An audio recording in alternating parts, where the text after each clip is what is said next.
Prado Esteban Diezma prefiere definirse como mujer, madre y persona antes que por ningún perfil profesional o función de experta en algún campo. Como mujer, como madre de 3 hijas y como persona del espacio y el tiempo en el que nació, se ha sentido siempre comprometida con los grandes problemas humanos e históricos de su época. Y por eso decidió acometer aquellas tareas que entendía necesarias sin estar previamente preparada para ellas. Porque colaborar en comprender y mejorar la sociedad en que se vive es el primer deber de todo ser humano. Desde esa vocación, comprometida, autodidacta y no especializada, ha abordado un puñado de problemas que entiende fundamentales en aras de abrir procesos hacia la regeneración de una sociedad enferma y una civilización declinante que se ha hecho ajena a toda noción de verdad y de virtud. Ha investigado y publicado sobre pedagogía, estrategia, historia y especialmente sobre las nuevas formas del patriarcado en nuestros días y la devastación del tejido social a través de la guerra entre los sexos planificada desde el poder. Lo ha hecho buscando siempre una visión holística, multidisciplinar y transversal que integre una mirada desprejuiciada y no ideológica sobre la realidad que ha de ser comprendida por y desde sí misma, pero que incluye también la recuperación de la cultura clásica, la filosofía, el pensamiento estratégico, la historia, el arte, la sabiduría popular, la cultura oral y la experiencia práctica, social y personal. Ha publicado junto a otros autores Pensar el 15M y otros textos, reflexiones sobre el 25S y feminicidio o autoconstrucción de la mujer, y escribe el blog Mujer, Verdad y Revolución Integral. No le interesa el conocimiento como elemento decorativo, superfluo o inútil. Lo entiende como un instrumento para la transformación radical del mundo y no lo puede ver separado de la lucha personal y social por la virtud, la verdad, la convivencia y la libertad. Concibe la regeneración del pueblo a través del combate por autoconstruirse como sujeto colectivo con proyecto propio y excelencia en los actos para llevarlo a cabo. Pero ese proceso tiene que comenzar por cada uno de nosotros, pues el pueblo es la suma colectiva de los actos personales. Como mujer, desea defender y buscar en sí misma la posibilidad de conciliar las múltiples facetas de la vida, demostrar que se puede integrar el ser sexual, la maternidad, el compromiso social, el combate por la virtud y el trabajo reflexivo, aun con las limitaciones que implica la lucha por la supervivencia en el sistema actual. La vida, como combate por la virtud, como esfuerzo que se justifica por sí mismo con independencia de los éxitos o fracasos, es el ideario esencial que anima su labor. ¿Qué tal? ¿Cómo estás? Muy bien. Bueno, otra vez juntos, una vez más, continuando con esta serie de colaboraciones que ya venimos realizando desde hace un tiempo. Bueno, mira, hay quien te califica de feminista divergente y otros de antifeminista. Yo querría que te califiques tú en relación a este asunto. Buena pregunta. Pues yo voy a reivindicar para mí la indefinición. No solo en este asunto, sino en casi todos los asuntos de la vida, he preferido yo quedarme indefinida por un motivo elemental, que es que cuando alguien cuando la vida se dirige hacia la búsqueda de la verdad de las cosas, de la realidad de las cosas, no admite generalmente calificaciones, ¿no? Yo estoy muy en contra de todas las doctrinas, de los dogmas, de las ideologías, y por lo tanto no quiero ascribirme a ninguna de ellas, porque entiendo que casi todas las ideologías contienen algún rasgo de verdad, ¿no? Pero casi todas contienen sobre todo una masa de falsedad o de definiciones exageradamente dogmáticas. Yo estoy en contra de las doctrinas. Por lo tanto, yo no me califico, nunca me he calificado de feminista, jamás, pero tampoco quiero calificarme de antifeminista. Desearía extraer de las corrientes feministas aquella verdad que contienen, ¿no? Porque creo que es importante para las mujeres la búsqueda de la verdad de las cosas por encima de los intereses, ¿no? ¿Cuáles serían las verdades que rescatarías en el feminismo? Bueno, pues mira, por ejemplo, un texto que a mí me iluminó mucho, ¿no? y que me conectó con una parte de mi experiencia personal es la mística de la feminidad de Betty Friedan, ¿no? El análisis, el estudio que allí se hace de la creación de una figura monstruosa que es el ama de casa, ¿no? En los Estados Unidos de los años 40 y 50, me parece que tenía una gran dosis de verdad, ¿no? Aunque no coincida yo en todo con esta mujer, sí que tenía una gran dosis de verdad. Hay una dosis de verdad también en las críticas que se han hecho a las limitaciones jurídicas que el patriarcado ha impuesto a las mujeres, ¿no? En el caso del patriarcado liberal, nosotros en Feminicidio, Autoconstrucción de la Mujer hemos hablado mucho de ese tema, ¿no? Y aclaramos que efectivamente es una nocividad enorme. Ahora bien, si atendemos a lo que hoy es el feminismo, veremos que es una ideología que es un instrumento básicamente del Estado, ¿no? Es un instrumento del Estado, no de las mujeres, es decir, no representa a las mujeres, representa sobre todo a las instituciones. Es verdad que hoy se sostiene toda esta trama de ideas o de planteamientos, se sostienen sobre la base de una enorme cantidad de recursos y de dinero, sobre todo de recursos dinerarios, pero de recursos de todo tipo, que ofrecen las instituciones, ¿no? A pesar de eso, no ha convencido, no ha conseguido establecerse en la sociedad como algo que verdaderamente se conecte con ella, ¿no? Hace relativamente poco El País hizo una encuesta y se produce, ¿no?, que solamente el 1,7% de los hombres y mujeres de lo que llaman España se define como feminista. Es, por tanto, una ínfima minoría, ¿no? Estamos hablando, por lo tanto, de una ideología que es absolutamente minoritaria, a la que le damos a veces un exceso de reconocimiento. Bueno, porque verdaderamente, aun siendo minoritaria, tiene una voz exageradamente grande, ¿no?, frente a la que tenemos quienes no estamos contenidos en esas fórmulas, ¿no? Bueno, eso es así precisamente porque forma parte del poder. Si no fuera así, creo que no sería nada. Si hoy se dejara de subvencionar las corrientes feministas, se liquidarían en muy poco tiempo. Esa es mi posición, ¿no? Sobre todo me gustaría eso, que quedara claro que no quiero definirme ni como feminista ni como antifeminista, ¿no? También reconozco que hay gente que a la búsqueda, mujeres o hombres, ¿no?, que a la búsqueda de la verdad deciden usar ese término para sí, ¿no? Bueno, pues en una idea de que hay que recuperar lo femenino, ¿no?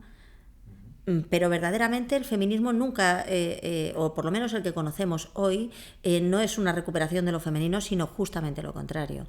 O sea, hay una misoginia implícita, ¿no? Bueno, yo he hablado mucho de Simone de Beauvoir, de lo que supone el odio al cuerpo, el odio a las funciones femeninas en general, el odio a la fisiología de la feminidad, ¿no? La consideración de que hay una inferioridad, ¿no?, contenida en nuestro propio soma, ¿no?, en nuestra corporalidad, ¿no? Eso verdaderamente es una monstruosidad, ¿no?, como tal. Bueno, tú sueles decir que la situación de la mujer ha empeorado sustancialmente en la sociedad actual. Nos gustaría que desarrolles esta idea. Pues sí. Hay como una especie de acuerdo institucional, ¿no?, o de axioma establecido de que las mujeres hemos progresado, sobre todo a partir del siglo XX, ha habido un progreso de la mujer, una mejoría sustancial, una serie de conquistas. Se nos habla constantemente de las conquistas femeninas, ¿no? Yo siempre he tenido dudas respecto a ello, y como respecto a tantas cosas, ¿no? Y he descubierto, ¿no?, la poca importancia, la poca presencia que tiene la experiencia en nuestra sociedad, ¿no? Cuando uno salta desde los dogmas, ¿no?, desde las doctrinas sobre las cosas, al mundo de la experiencia, al mundo de la biografía, ¿no?, de las mujeres, te das cuenta que casi ninguna mujer podemos defender nuestra biografía como sustancialmente mejor que la de nuestras ancestras, ¿no? No podemos hacerlo cuando vamos hacia lo particular, lo personal, ¿no? ¿Por qué? Porque verdaderamente la situación de las mujeres ha empeorado. Si nos paramos a mirar los dramas femeninos del presente, veremos que hay un conjunto de cosas de orden bastante terrible. Por ejemplo, el suicidio femenino se está disparando en un tramo de edad que es entre los 30 y los 34 años, ¿no? Sigue siendo, por supuesto, muy inferior al de los hombres, ¿eh? Alguna gente puede interpretar que no hay un crecimiento del suicidio femenino en general, sino un crecimiento del suicidio femenino en ese tramo de edad. Entre los 30 y los 34 años, el suicidio se ha convertido en la primera causa de muerte de las mujeres. Esto es algo terrible, porque estamos hablando de la edad más fértil, más enérgica, ¿no?, de la feminidad. Algo está pasando ahí. Estamos viendo que el consumo de psicofármacos se dispara en flecha, sobre todo entre las mujeres, y que la enfermedad mental escala puestos, ¿no?, en el orden de las causas de muerte, ¿no?, para la mujer. Enfermedades como la anorexia, que están siendo principalmente femeninas, no totalmente femeninas, crecen en flecha en nuestra sociedad. Bien, como podemos decir, cuando el equilibrio psíquico, ¿no?, y el equilibrio vital, existencial de las mujeres se está destruyendo, ¿cómo podemos decir que estamos mejorando?, ¿no? Entonces, aquí hay una serie de elementos. O sea, la vida de las mujeres no solo no ha mejorado, sino que ha empeorado sustancialmente. El trabajo ocupa la mayor parte de la energía vital, ¿no?, de la energía existencial de las mujeres. Un trabajo que en el 99,9% de los casos es un trabajo que no es creativo, ¿no?, que no es estimulante, ¿no?, que no es creador, ¿no? Entonces, sino que es un trabajo embrutecedor.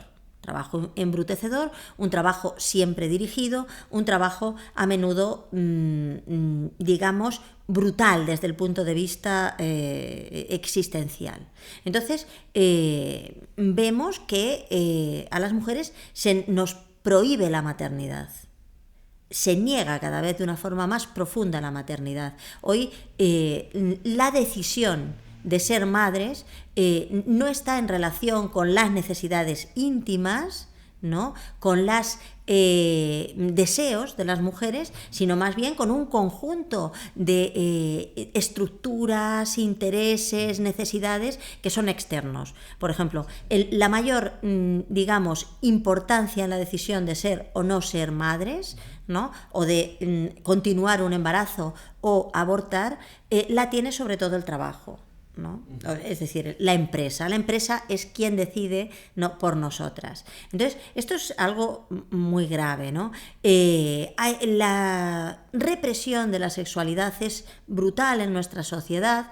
De eso me gustaría que luego habláramos más. Ahora quiero solo citarlo porque se supone que somos una sociedad muy sexualmente libre, pero verdaderamente los problemas derivados de la represión sexual son muy fuertes en las mujeres. Mientras que en la sociedad victoriana, cuando se estudia, ¿no?, la sociedad victoriana y la represión sexual y las enorme cantidad de enfermedades que crecen alrededor de esa represión, es algo que a la gente se le olvida, que solo afectaba a las mujeres de las clases altas, ¿no?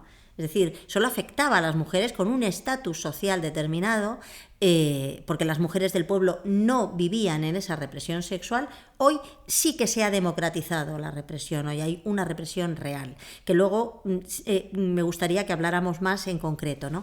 Entonces, ¿qué está sucediendo con la situación de las mujeres? La situación de las mujeres está empeorando sustancialmente, pero no se comprende. Y no se comprende también porque se ha descontextualizado de todo su entorno, ¿no?, de lo que significa.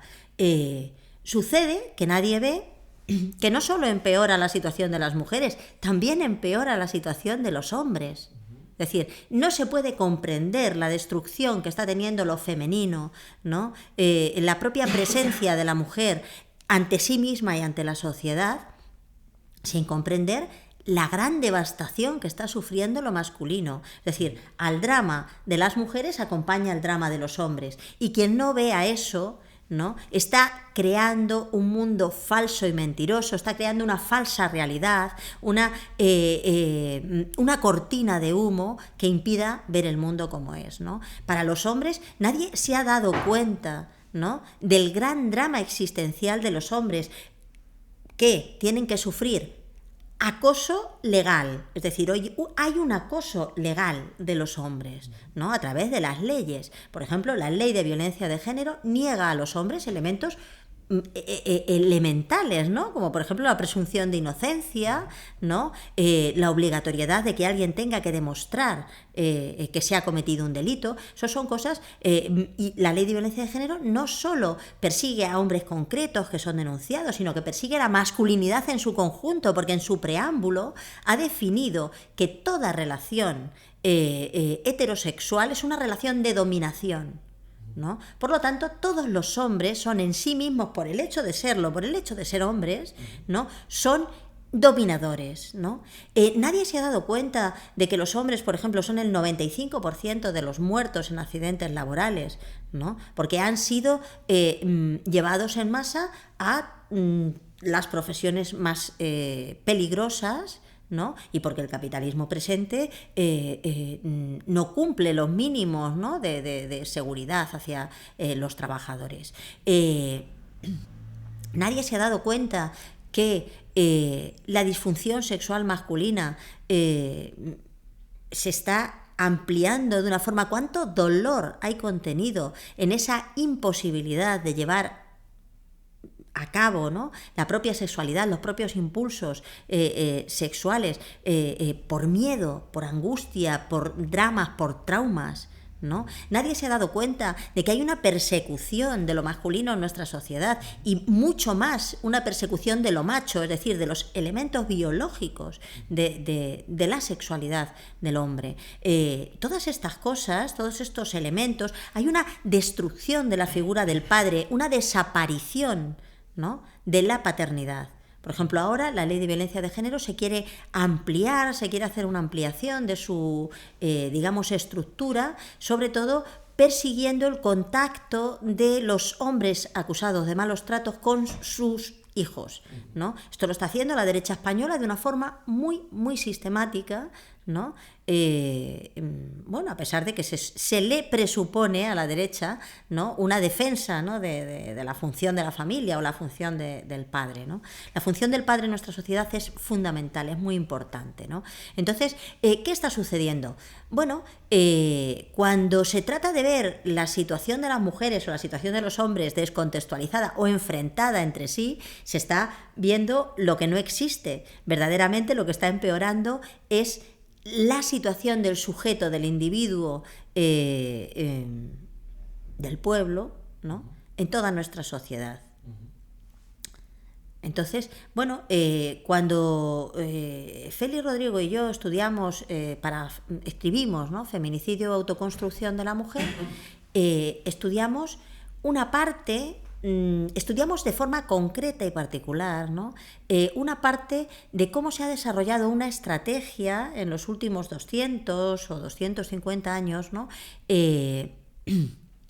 para mutar radicalmente la sociedad, para ampliar radicalmente la presencia del Estado en la sociedad y disminuir la presencia de toda asociación horizontal, ¿no? Entonces, claro, es posible cuando, como hoy el pensamiento, la estructura, ¿no?, en la que se ve la realidad es tan parcializada, ¿no?, está tan especializada, nadie es capaz de ver que los problemas de las mujeres no están fuera de esa situación, ¿no? El problema de la mujer forma parte de un proyecto estratégico, ¿no?, que tenía como objetivo cosas que yo espero que al final de esta conversación se hayan trabado, ¿no?, como elemento.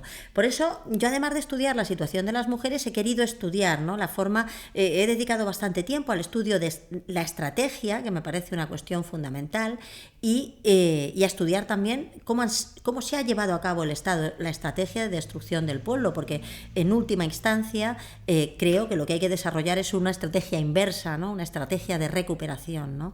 de las estructuras de vida horizontal, ¿no? De vida colectiva, ¿no? Entonces, claro, en 1812, cuando las Cortes de Cádiz, ¿no? Se reúnen para crear la Constitución, ¿no? La primera Constitución liberal,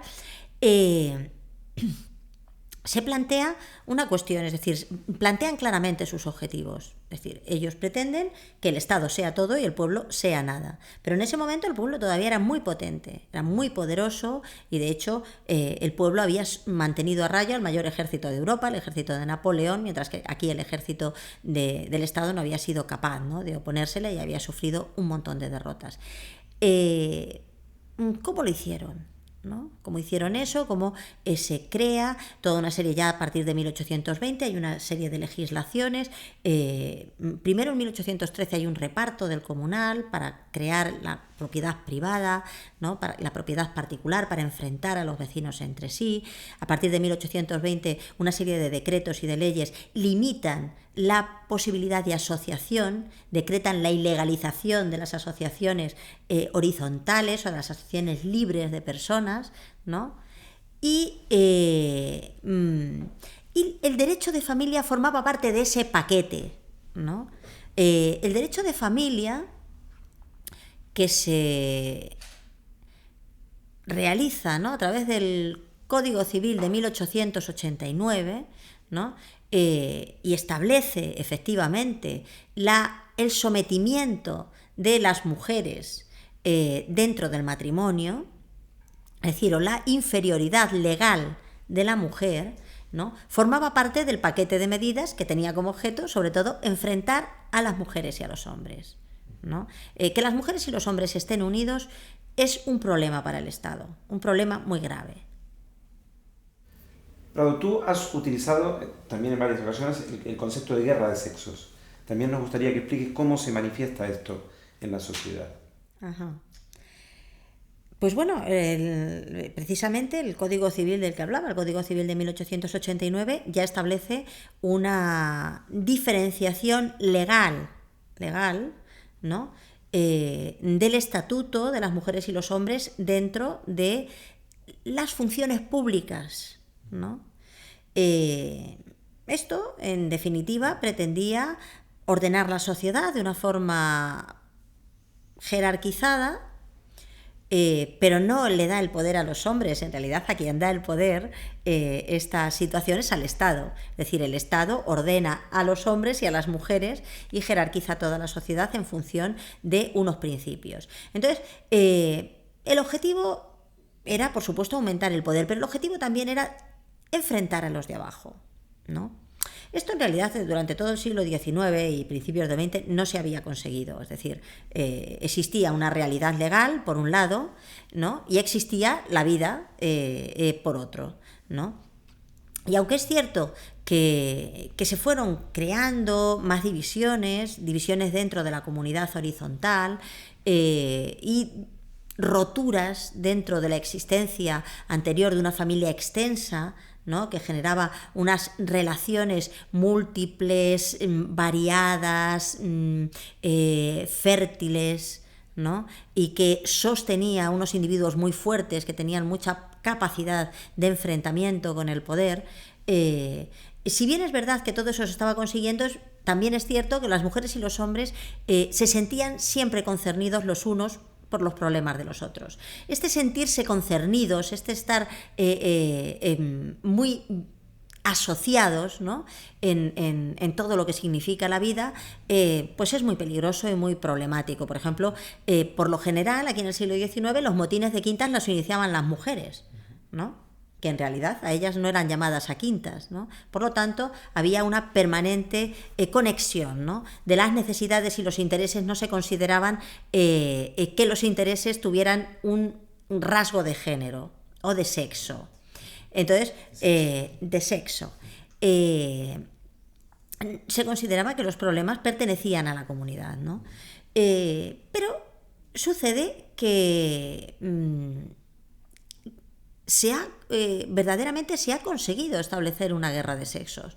Se ha conseguido establecer una guerra de sexos que tiene muchas, digamos, viene desde muchos instrumentos o elementos, ¿no? Por un lado está la pura ideología, es decir, se establece una revisión de la historia, una reactualización de la realidad, ¿no? Que define que las mujeres somos víctimas de los hombres y que lo hemos sido siempre, ¿no?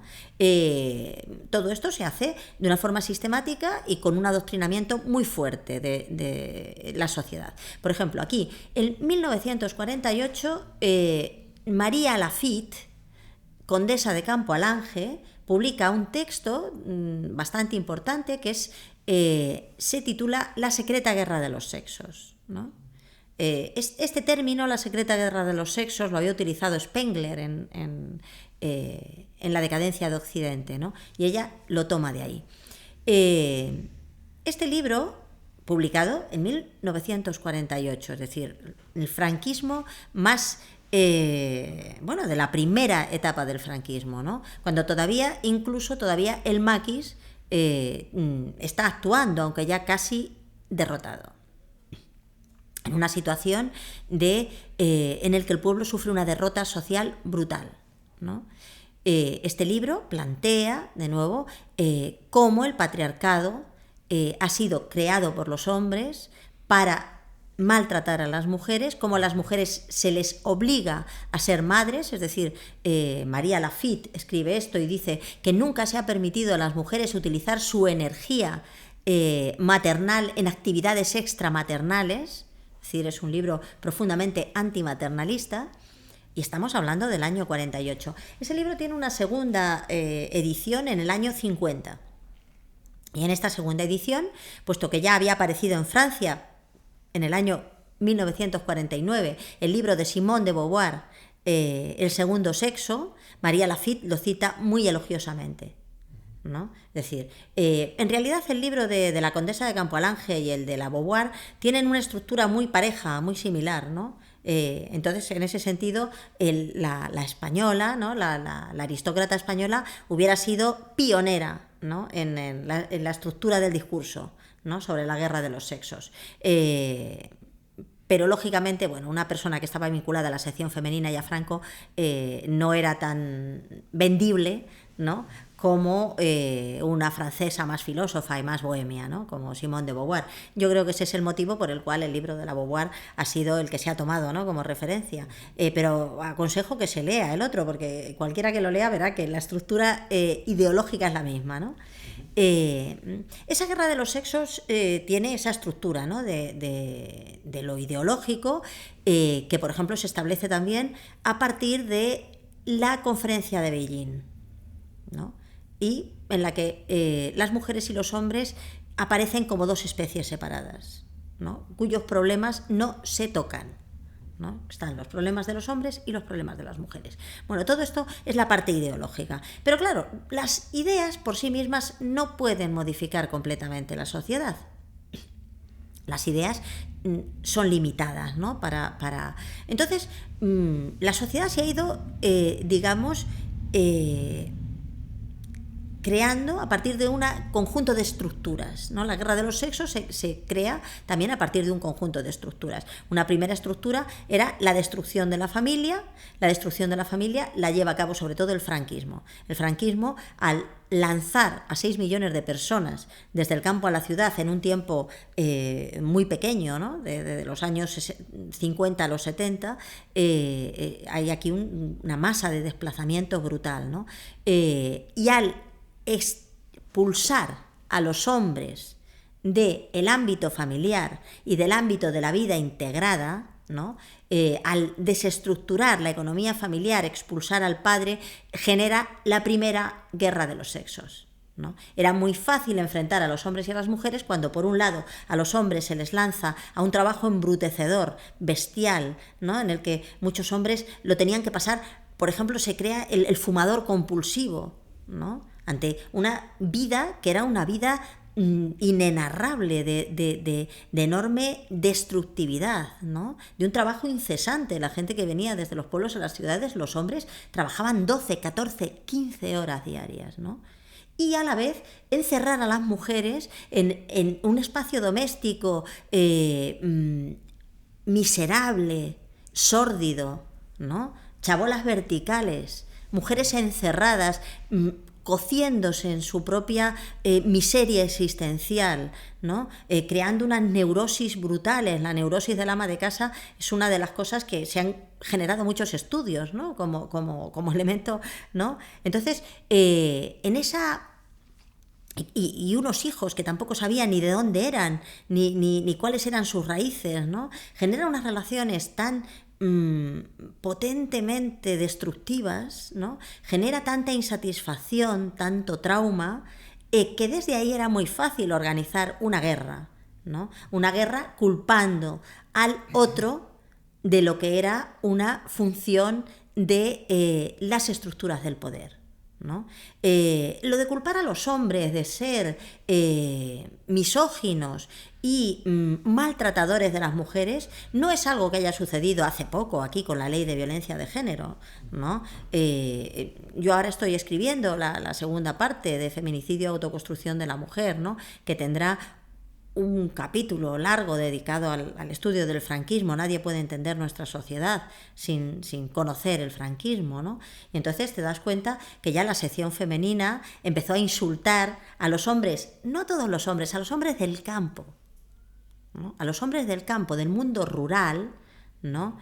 De maltratar a sus mujeres, ¿no? De ahí lo ha tomado, es decir, de las mujeres de la falange española, ¿no? De las mujeres que defendían el proyecto franquista, es de donde se ha tomado esa falacia, esa acusación, ¿no? Esa ofensa, ¿no? Sobre nuestros ancestros, que todavía colea, ¿no? Yo siempre digo que a esta gente les gusta insultar, claro, insultar a nuestros abuelos, a nuestras abuelas también, porque ellas se dejaban maltratar, ¿no?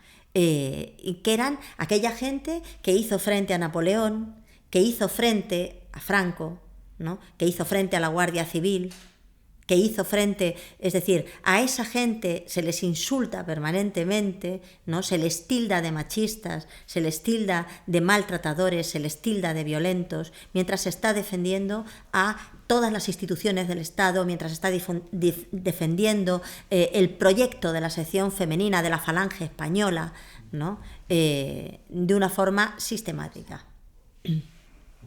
Entonces, ¿qué es la guerra de los sexos? La guerra de los sexos es lo que ha devenido de todo este proceso, ¿no? De enfrentamiento entre unos hombres y unas mujeres que son incapaces de comprender sus propias biografías, porque están permanentemente adoctrinados, ¿no? Y culpando, ¿no? De sus traumas y de sus limitaciones a quien tienen al lado, en lugar de buscar el auténtico origen, ¿no? del mal, el auténtico origen de su dolor.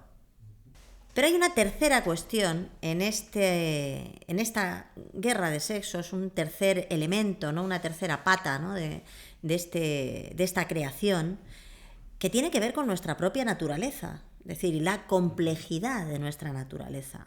El Estado, el poder, ha utilizado algo que es real, ¿no? El dimorfismo sexual, la divergencia y la tensión entre los sexos existe objetivamente. Las mujeres y los hombres no somos iguales en el plano erótico, en el plano sexual, ¿no? Y hay un conflicto real o una divergencia latente, ¿no? En nuestra vida.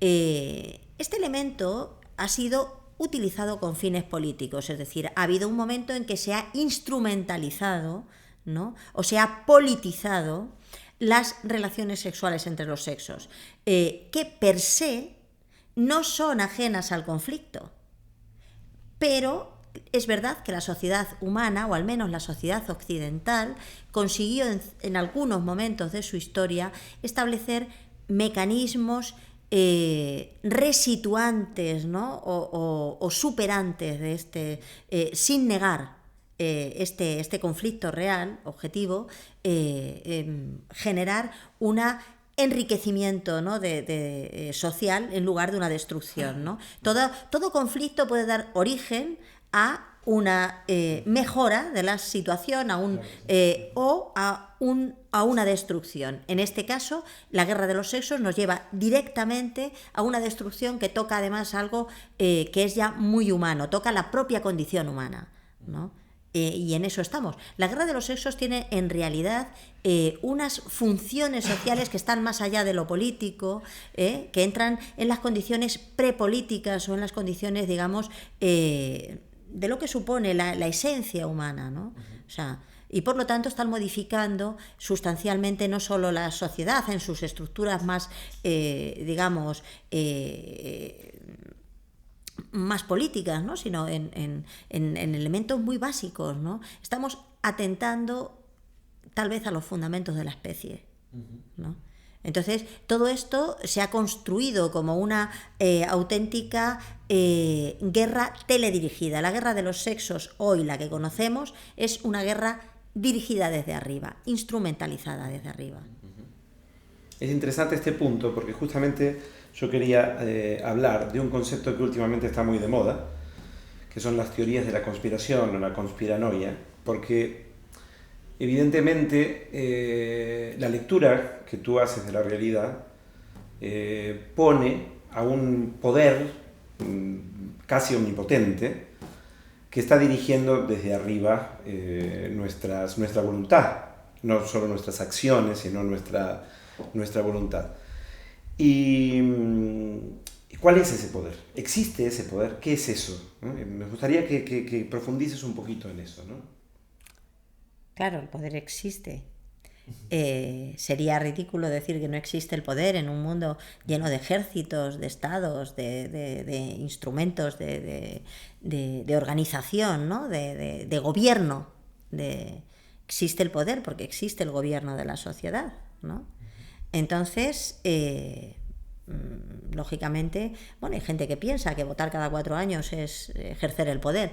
Quien piense eso, yo no le voy a convencer probablemente de lo contrario, pero en fin, resulta un tanto infantilizante pensar que meter un voto en una urna cada 4 años permita alguna intervención, ¿no?, sobre lo que está pasando en nuestras vidas. Claro, existe lo que se niega a veces es que exista una especie de, digamos, de proyecto, de programa, ¿no?, al respecto. Bien, las sociedades, los gobiernos, los estados y las grandes potencias, es decir, existen el poder en muchos planos, no existe un solo poder, ni el poder está en manos de un grupo muy pequeño de personas, ¿no? Eso no existe, ¿no? Existen poderes en muchos planos, hoy además hay poderes que se enfrentan entre sí, ¿no? Hay muchas potencias, pero en última instancia nosotros pertenecemos a un ámbito de poder, ¿no? Y en ese ámbito efectivamente hay una estrategia de la que nosotros formamos parte como conejillos de India. Si establecemos, por ejemplo, el cómo se produce la guerra de los sexos o dónde se produce esta idea, ¿no?, pues bueno, pues uno puede ir a las conferencias mundiales de la ONU, ¿no? En el año 45 es la primera, la Carta sobre los Derechos Humanos, ya se plantea que los gobiernos deben tener políticas para las mujeres, ¿no? Y esto ya es un cambio, ¿no? Aquí también el franquismo en eso fue vanguardista, es decir, aquí ya había se había institucionalizado, ¿no?, el trabajo sobre las mujeres y se había creado una parte del Estado que era la sección femenina dedicada, ¿no?, a adoctrinar y bueno, en este caso ellos dicen cultivar, ¿no?, o no dicen adoctrinar, ¿no?, o educar a las mujeres, es lo mismo, básicamente, ¿no? Entonces, si se cogen las conferencias de la ONU, veremos que hay otra en el año 75, además se decreta el Año Mundial de las Mujeres. La más importante, tal vez, y es la que todo el mundo se refiere, y la que, por ejemplo, de la que se considera deudora a la Ley de Violencia de Género aquí, es la Conferencia de Beijing, de 1995. Cuando yo leí las conclusiones de la Conferencia de Beijing, resultan difíciles de interpretar, leídas así, porque es una exposición muy suave, ¿no?, muy lineal, muy elemental, ¿no? Y realmente la primera vez que lo leí dije, es que esto no dice nada. Pero la volví a leer una segunda vez. Me dejaba un mal regusto en el estómago, ¿no? Como me ha pasado con tantas cosas a lo largo de la vida, primero fue un rechazo desde la víscera, ¿no? Algo que no terminaba de encajar, ¿no? en esto. Y después fue el buscar, ¿no? Racionalmente qué es lo que quería decir ese, ¿no? Y claro, finalmente me di cuenta de lo que he dicho antes, se presenta a las mujeres y a los hombres como dos especies separadas. Nada concierne de la misma manera o de la misma forma, ¿no? A las mujeres y a los hombres. Entonces, se habla, por ejemplo, de la pobreza femenina, se habla de la guerra y las mujeres, pero no se habla de la pobreza masculina ni de la guerra y de los hombres, ¿no? Entonces, hay algo siniestro, ¿no? En esta forma de presentar a los sexos como radicalmente separados, ¿no? Entonces, lo que desde el punto de vista biológico es una realidad, es decir, nuestra separación, desde el punto de vista social no lo es. Es decir, desde el punto de vista social, los hombres y las mujeres compartimos destino. Y eso es lo que se rompe en esa exposición de motivos, en esa conferencia. Por otro lado, digamos, todos los estados hoy tienen estrategias. Todo el mundo sabe que hay una estrategia nacional para la defensa que no conocemos porque son documentos secretos. Es decir, aquí veréis que en la prensa aparece en un momento una referencia, ¿no? Una referencia porque hay una rueda de prensa y algún portavoz de los gobiernos da 3-4 pinceladas sobre la estrategia nacional, que se ha cambiado hace unos años, se ha hecho una nueva estrategia nacional, ¿no? Pero nosotros no conocemos los fundamentos, nunca se hacen públicas esos documentos, no se hacen públicos, ¿no? Y aunque aquí hay una ley de transparencia y otras cosas así, la cantidad de documentos clasificados como secretos es altísima. Por lo tanto, claro que hay una estrategia, claro que hay un orden establecido en el cual nosotros estamos sometidos y estamos sujetos sin que podamos, porque no lo conocemos, ¿no? Podamos saber qué se está haciendo con nuestras vidas, ¿no? ¿Y qué te parece que se está haciendo con nuestra vida? O sea, ¿cuál es el objetivo de esto final? ¿Hacia dónde nos dirigen o hacia dónde se dirigen ellos? Este tema es muy complejo. Vamos a ver. Si volvemos a retomar, ¿no? lo que antes he comentado, es decir, hay una estrategia establecida desde la Revolución Liberal, ¿no? de cómo abordar una realidad en ese momento, que es la existencia del no Estado, ¿no? O del otro sujeto, del sujeto que no es el Estado, que no es el poder, ¿no? Ese sujeto, el sujeto pueblo, es un sujeto poderoso todavía, en el mundo preliberal, que tiene sus propias instituciones y tiene sus propias leyes, ¿no? Es decir, el derecho consuetudinario, es decir, ni siquiera se rigen por la ley del poder, por la ley del Estado.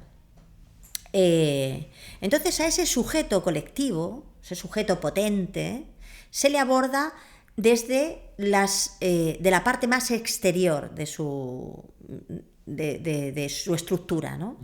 Y entonces se inicia desde la parte económica, a desmontar todo su mundo económico, es decir, la propiedad comunal, la propiedad colectiva de la tierra, las instituciones de apoyo mutuo, las instituciones vecinales, de cooperación, ¿no? De solidaridad entre los pares, ¿no? Entonces se empieza desmontando, digamos, sus estructuras. Luego se entra en la primera estructura, digamos, primaria, ¿no? Que son los vínculos biológicos, ¿no? Que es la familia extensa, los vínculos del linaje, de la sangre, ¿no? que dan estructura a la asociación de lo humano como tal, ¿no? Entonces se entra ahí y el Código Civil de 1889 ya establece que va a ser una célula más pequeña, que es la familia nuclear, ¿no? Se le da el primer golpe a esas ramificaciones, ¿no? de los vínculos de la sangre, de lo que te une a un linaje, a una historia, al tiempo, ¿no? Entonces ya es un golpe, ¿no?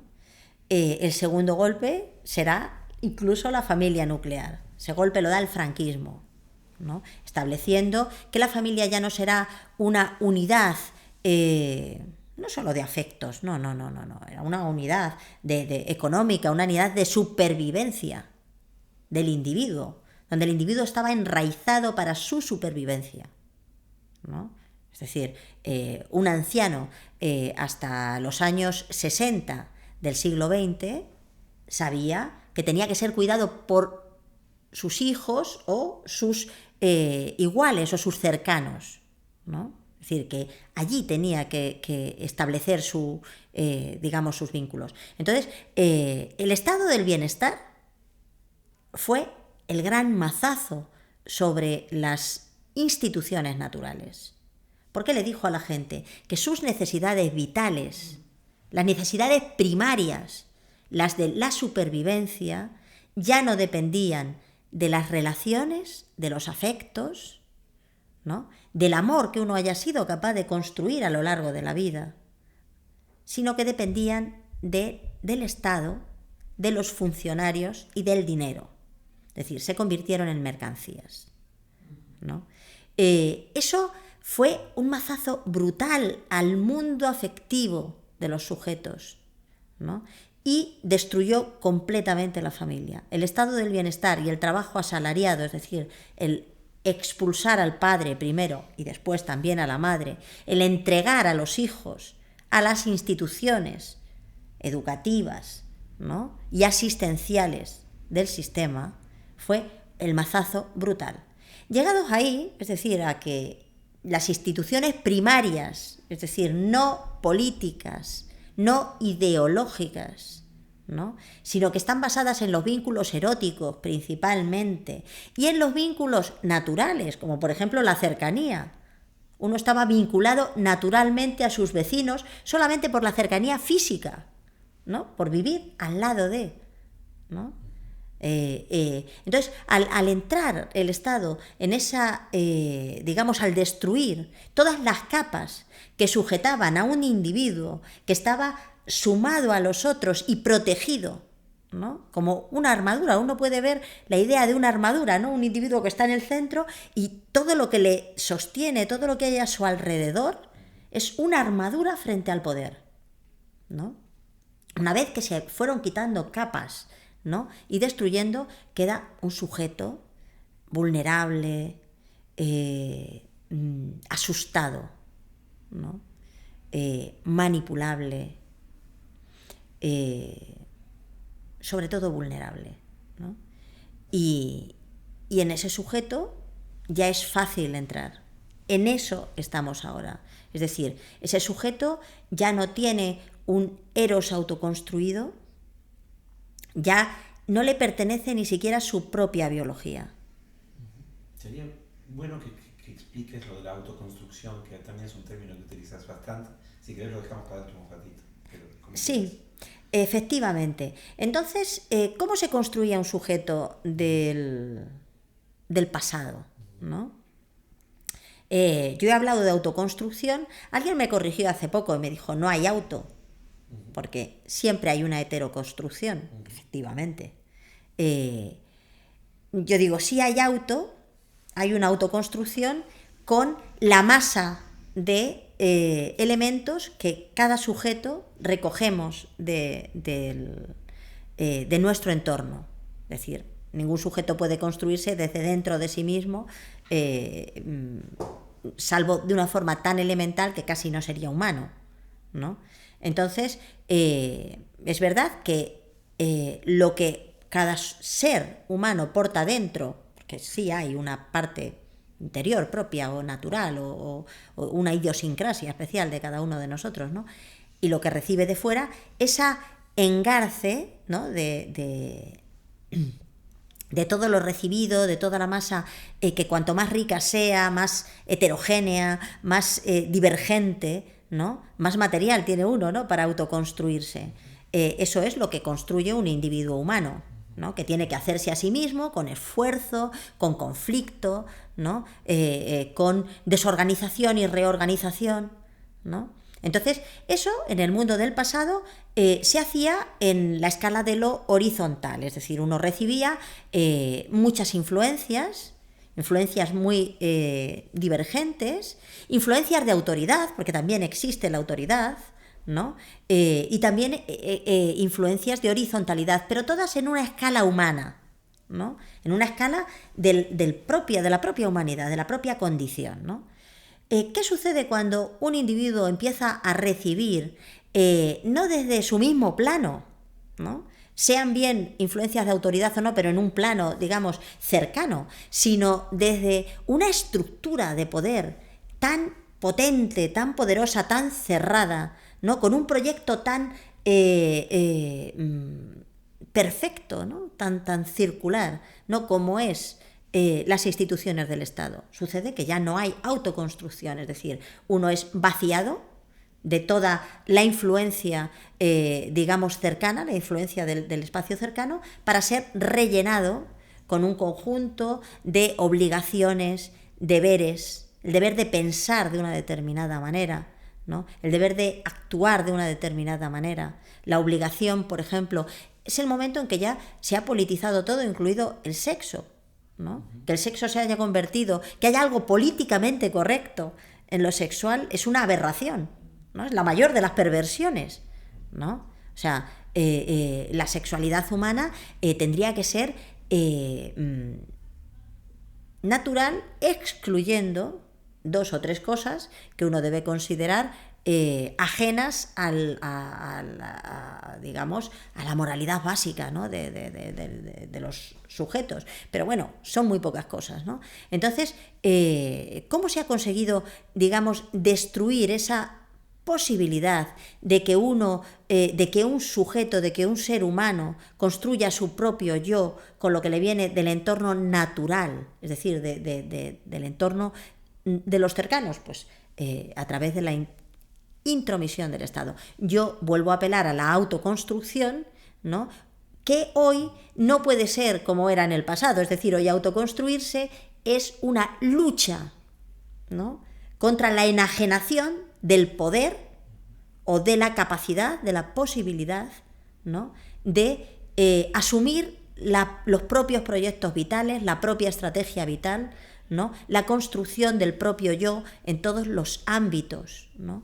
Incluido el ámbito de lo erótico, de los afectos, y también en todos los demás hábitos, es decir, en el ámbito de las metas de la vida, ¿no? De las metas que uno se propone.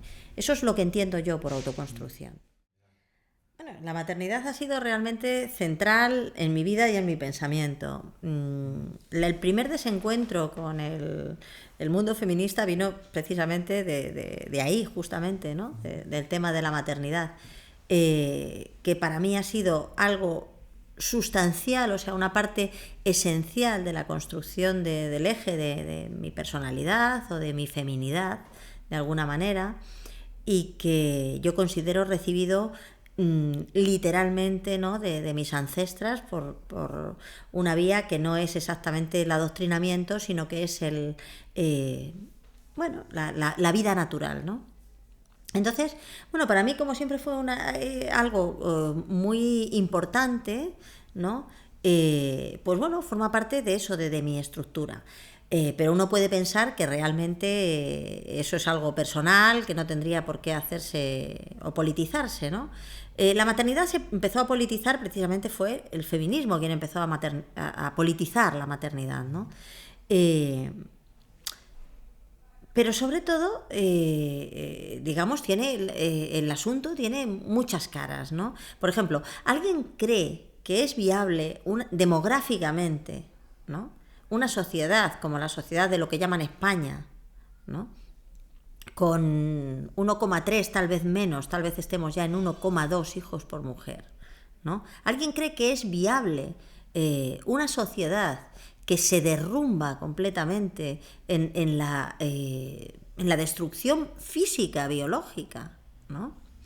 Es cierto que cuando yo empecé a vislumbrar, ¿no? Que las políticas o las biopolíticas que llaman, ¿no? Del Estado eran profunda y visceralmente desnatalizadoras, pues bueno, pensé que había un origen económico, tal vez, ¿no? Es cierto que los países que reciben emigración, bueno, obtienen de ello una ventaja económica, ¿no? Reciben a una población que ha hecho un gasto en su lugar de origen, ¿no? El gasto de formarse, ¿no? De crecer, y viene en la mejor edad, en la edad más productiva, aparece en otro entorno económico distinto, a dejar esa huella, ¿no? Esa huella de riqueza. Bien, es verdad, ¿no? Esto. Pero, sin embargo, no puede explicarlo todo. Es decir, porque ahora mismo la situación en el Estado español es bastante inviable en el terreno económico y en el terreno... Y sin embargo, las políticas desnatalistas no han mudado en lo más mínimo. Es decir, los cambios de gobierno no han implicado el más mínimo cambio, ¿no? en este elemento, ¿no? En este elemento estructural. Entonces hay que suponer, hay que pensar que la desnatalidad, que además es un proceso que se está dando a escala planetaria, eso la gente no tiene los datos, no lo sabe. Hay una página del Banco Mundial donde uno puede ver, ¿no? los datos de natalidad de todo el planeta. Y entonces, si te molestas en ir allí y mirar los datos, te das cuenta que, salvo en una zona del centro de África, todo el planeta conoce una curva demográfica descendente, y además descendente de una forma muy acusada, ¿no? Por ejemplo, es curioso y hasta, bueno, paradójico, ¿no? Que la mayor parte de los países musulmanes tienen un índice demográfico que en muchos casos es inferior ya a la tasa de reposición de la población. Por lo tanto, podemos esperar que a la vuelta de 30, 40, 50 años la sociedad humana esté en una situación bastante difícil, ¿no? Todos los que vienen aquí con tesis neomalthusianas, digamos, o ecologistas, entre comillas, ¿no? De que hay un exceso de población, hay una superpoblación y que eso va a generar un montón de problemas, de conflictos, ¿no? Porque los seres humanos estamos devastando el planeta por el exceso de consumo, ¿no? Por el exceso de personas que consumen, pues si hicieran una proyección, ¿no? estratégica, se darían cuenta de que esa no es la situación, ¿no? Al contrario. Bien, esto se puede plantear, ¿no? desde el punto de vista económico, cómo se ve o no se ve. Pero cuando atraviesas esa primera capa, que es como la espuma, ¿no? Lo político es como la espuma de las cosas, atraviesas esa primera capa y empiezas a profundizar, te vas dando cuenta que hay cosas que son mucho más hondas, mucho más estructurales y mucho más nocivas, ¿no? La natalidad, en primer lugar, hay una destrucción de la sexualidad humana, ¿no? El eros humano ha sido una de las ejes, una de las estructuras de organización de la sociedad. Es decir, la sociedad se estructura a través de vínculos, como decía antes, de vínculos naturales, y el vínculo, digamos, más estructural es justamente los vínculos eróticos. Esos vínculos eróticos, además, generan relaciones específicas y especiales, ¿no? Es decir, un ser humano normal de hace 300 años, ¿no? 250, 300 años, tenía una masa de relaciones en las cuales estaba desde la intimidad, ¿no? simbiótica que sostiene el bebé con la madre, ¿no? La intimidad ya no de esa simbiosis, sino justamente de separación, una intimidad de separación que sostiene con el padre, los múltiples vínculos con sus hermanos, las relaciones también con la familia extensa, las relaciones de vecindad, y cada una de esas elementos o de esas estructuras de lo afectivo tenían su propia idiosincrasia y aportaban al individuo cosas diferentes, distintas, ¿no? Pero fundamentales en su autoconstrucción, ¿no? Entonces, de repente te das cuenta que la intervención sobre la natalidad está teniendo un resultado transformador, vamos a decir, ¿no? Que está produciendo una gran mutación en la sociedad humana. ¿Qué es lo primero que se interviene? Se interviene el parto. Se interviene el parto, aquí es el franquismo quien lleva a las mujeres a los hospitales a parir, ¿no? La teoría es que en el pasado las mujeres morían en masa en los partos. Bueno, eso es mentira. Es mentira, salvo para las mujeres de las clases altas que eran atendidas por médicos, ¿no? Que efectivamente morían en masa porque no se cuidaban las medidas higiénicas básicas. Las parteras fueron siempre una institución o un grupo, ¿no? humano que tenían un gran conocimiento personal y experiencial, ¿no? de los procesos que acompañan al nacimiento de las personas, pero sobre todo las mujeres tenían una gran confianza y seguridad en sí mismas a la hora de parir, ¿no? Parir es una actividad natural, ¿no? Somos mamíferas y en principio nadie nos tiene que decir, ¿no? cómo hemos de parir, ¿no? Igual que nadie nos dice cómo hemos de respirar, ¿no? Son funciones naturalmente inscritas en nuestra estructura biológica, ¿no? Pero de repente llegaron una gente y empezaron a mandarnos a los hospitales a parir. Eso, vuelvo a insistir, lo hizo el franquismo. El franquismo les dice a las mujeres que no pueden por sí mismas, no deben por sí mismas acceder a esa situación y que tienen que ser atendidas, ¿no? Bien. El parto hospitalario ya es un paso brutal en la desorganización de un acto, ¿no? que debe ser un acto de la intimidad, ¿no? Un acto profundamente íntimo, profundamente organizado alrededor de lo sagrado, ¿no? Esa sacralidad del nacimiento, ¿no? de la natalidad se destruye, ¿no? en los hospitales. Y entonces las mujeres empiezan a ser privadas del poder de parir, ¿no? Conducidas, reconducidas, amaestradas, dirigidas, ¿no? Llevadas de la mano, tuteladas en el acto de parir por una serie de expertos, profesionales, etc. Bueno, puede parecer una cosa que, siendo mala, pues tampoco tenga. Pero verdaderamente el acto de nacer y el acto de parir son actos humanos profundamente trascendentes, ¿no? Entonces, el acto de nacer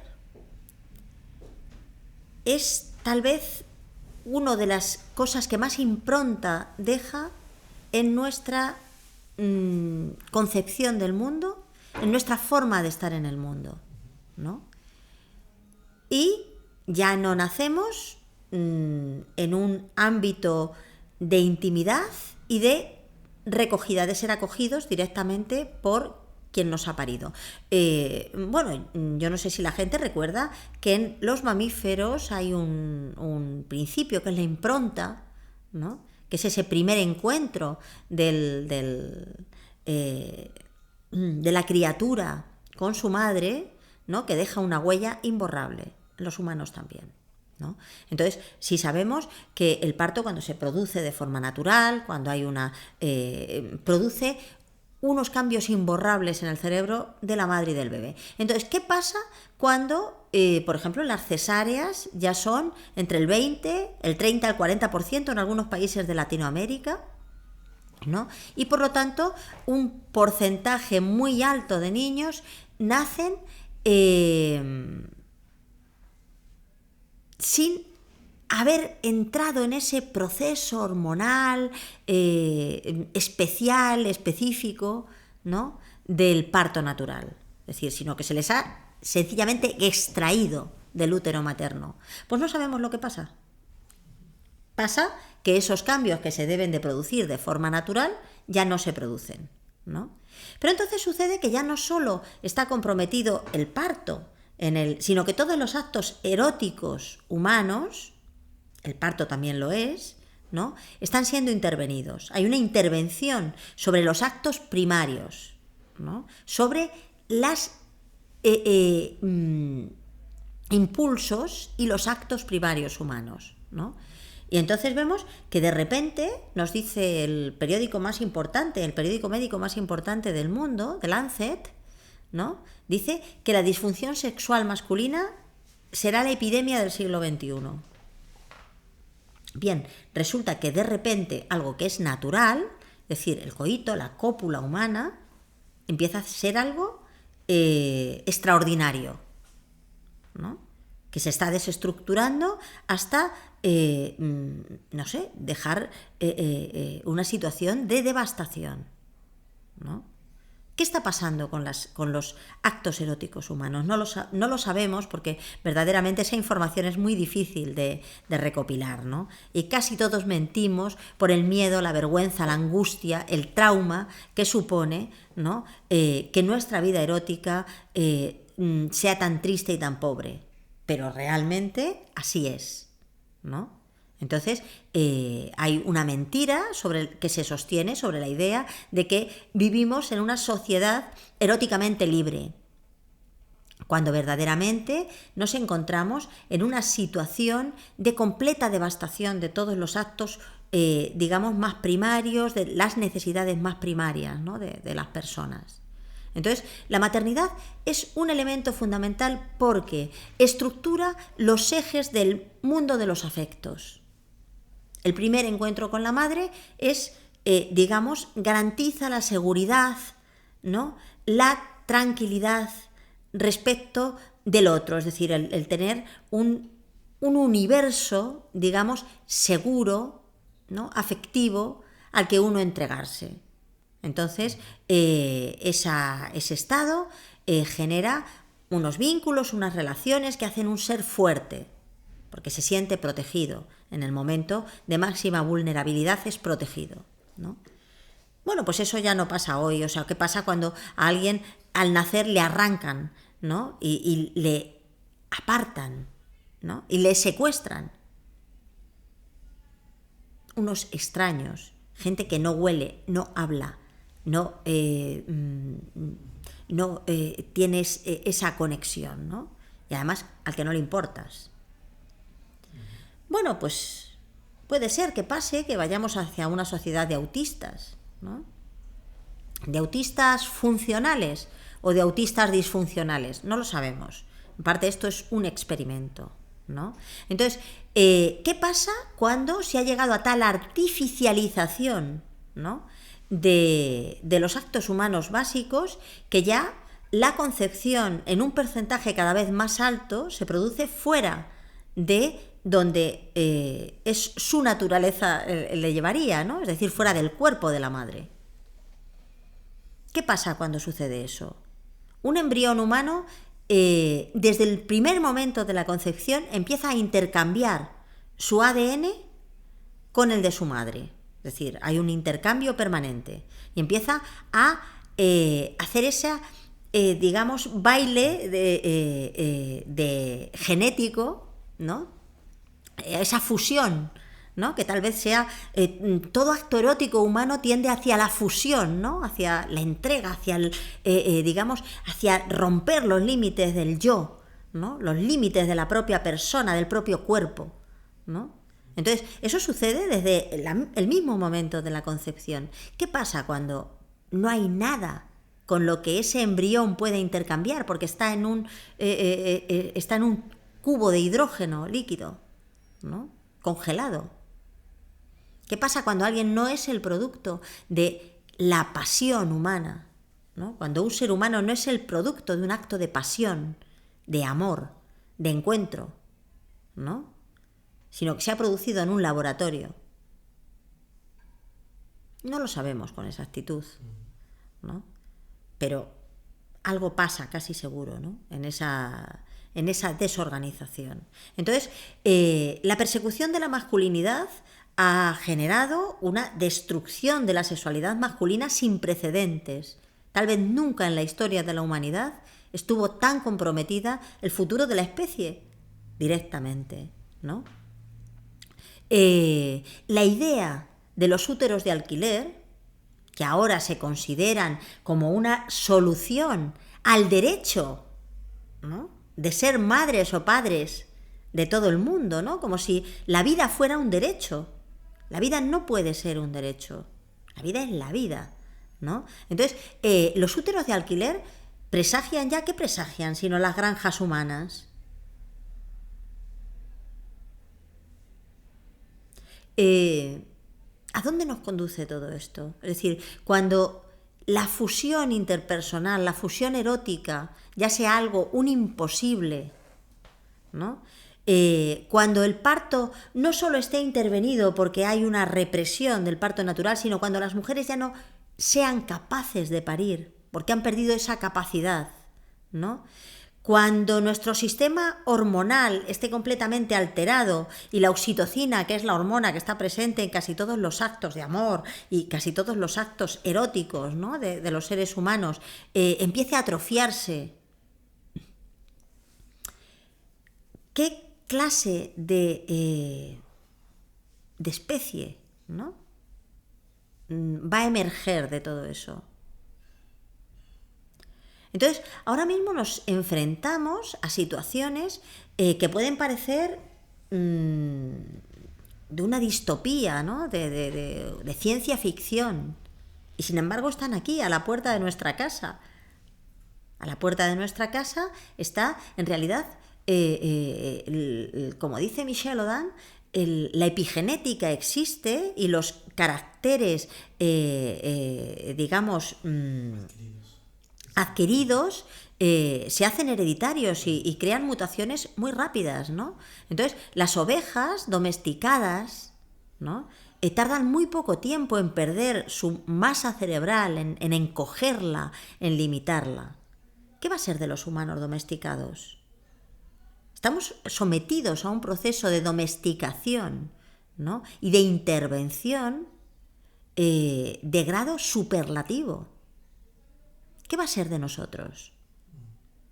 Entonces, ¿y por dónde salimos de esto? Es decir, ¿cuál es el camino de vuelta? ¿Cómo vislumbras entonces la salida a todo esto? Bueno, no sabemos si hay salida o no hay salida. Entonces, la posibilidad de que no haya salida existe, por lo tanto, y debe ser aceptada. Eso es una cuestión importante, ¿no? Yo creo que en primer lugar hay que tomar conciencia, ¿no?, de cuál es la situación, aceptar la realidad tal como es decir, no intentar maquillarla, no intentar, digamos, buscar salidas escapistas. La realidad es la que es, estamos en una situación tal vez única, ¿no?, en la historia de la humanidad, en la que puede no haber una salida, no ya para la civilización, ¿no?, sino incluso para la especie. Sí. Entonces, esto tiene que ser aceptado, ¿no? La segunda cosa que hay que aceptar es nuestra propia responsabilidad en esta situación, ¿no?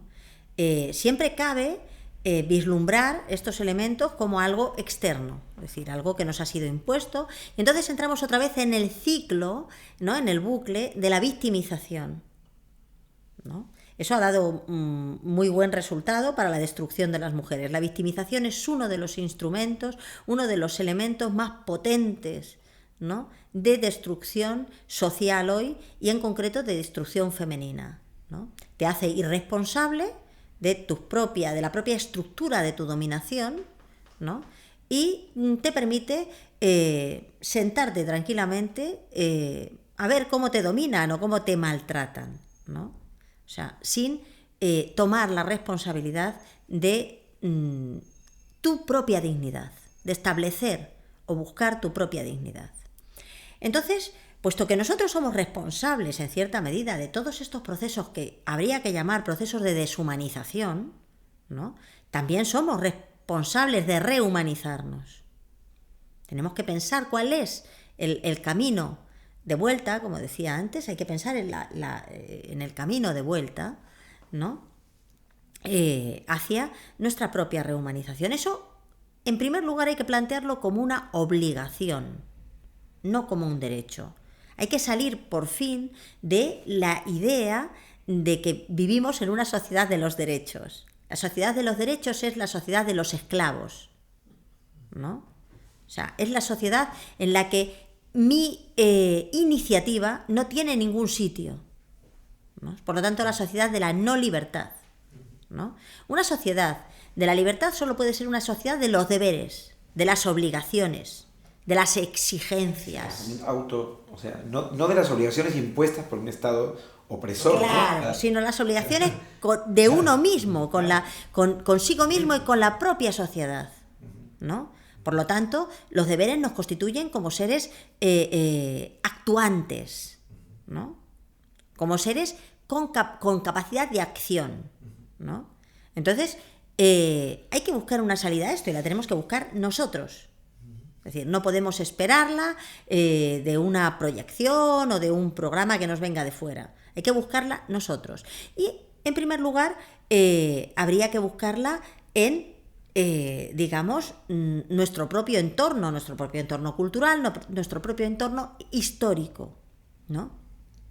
Tomar conciencia y ampliar la conciencia tal vez sería la tarea número 1 hoy, porque es imposible luchar contra lo que no se conoce, contra lo que no se entiende, ¿no? Por lo tanto, es un proceso de conocimiento, de autoconocimiento, pero también de práctica concreta, ¿no?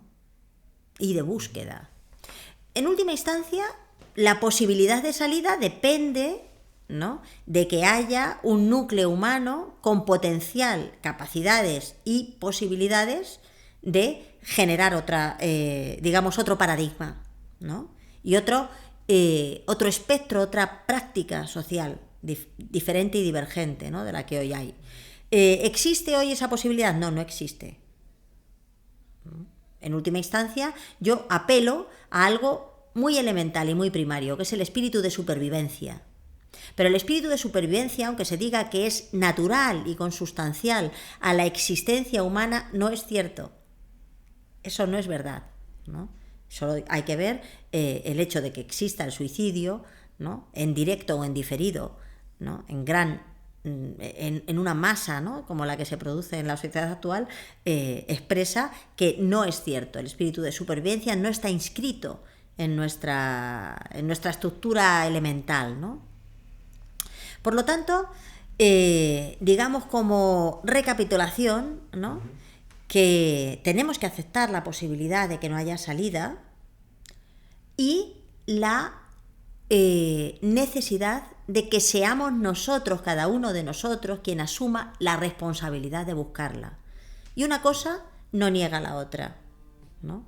Por lo tanto, pues en esa situación nos quedamos y esta es un poco, digamos, la difícil coyuntura, ¿no?, en la que tenemos que cerrar, tal vez, ¿no? Néstor, ¿no te parece esta conversación? Es el momento para cerrarla, ¿no? Pero ese es el... Muchas gracias a ti y a Yelu Zamuriña, que siempre está ahí. Gracias y